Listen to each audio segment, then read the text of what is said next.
US Secretary of Defense Lloyd hosted counterparts from 40 allied nations at the Ramstein airbase in Germany to rally support for Ukraine. Ukraine clearly believes that it can win, and so does everyone here. Speaking to reporters, Austin said Russian forces have suffered significant losses. We would like to make sure, again, that they don't have the same type of capability to bully their neighbors that we saw at the outset of this conflict. Austin said 30 countries had pledged $5 billion of security assistance to Ukraine, including $3.7 billion from the US. The coming weeks will be so crucial for Ukraine. So we've got to move at the speed of war. Until now, Germany has refused to supply heavy weapons, but confirmed Tuesday it will send 50 Gepard tanks fitted with anti-aircraft weapons.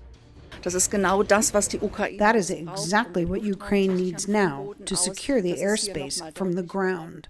The West has been forced to act, says Fabrice Pothier, former NATO director of policy planning. Clearly, the situation on the ground has changed, and the kind of civilian massacres that you are seeing have moved the needle. The war in Ukraine has shifted to the eastern Donbas region with different military requirements, says analyst Bradley Bowman. So wider open areas, artillery is going to be a key part of this. The side that can have the most artillery fire precisely delivered quickly is probably the side that's going to win. US rhetoric about Ukraine has also shifted.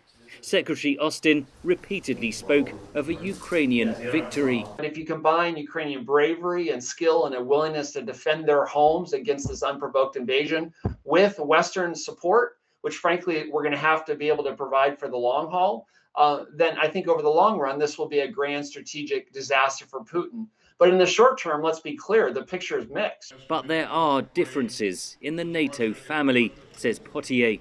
Between those who think this is the moment where we can win it and really defeat Putin's kind of war of aggressions against a school of thought of kind of more wary of escalation and of not punishing Russia or humiliating Russia, but rather just trying to stop things as soon as possible.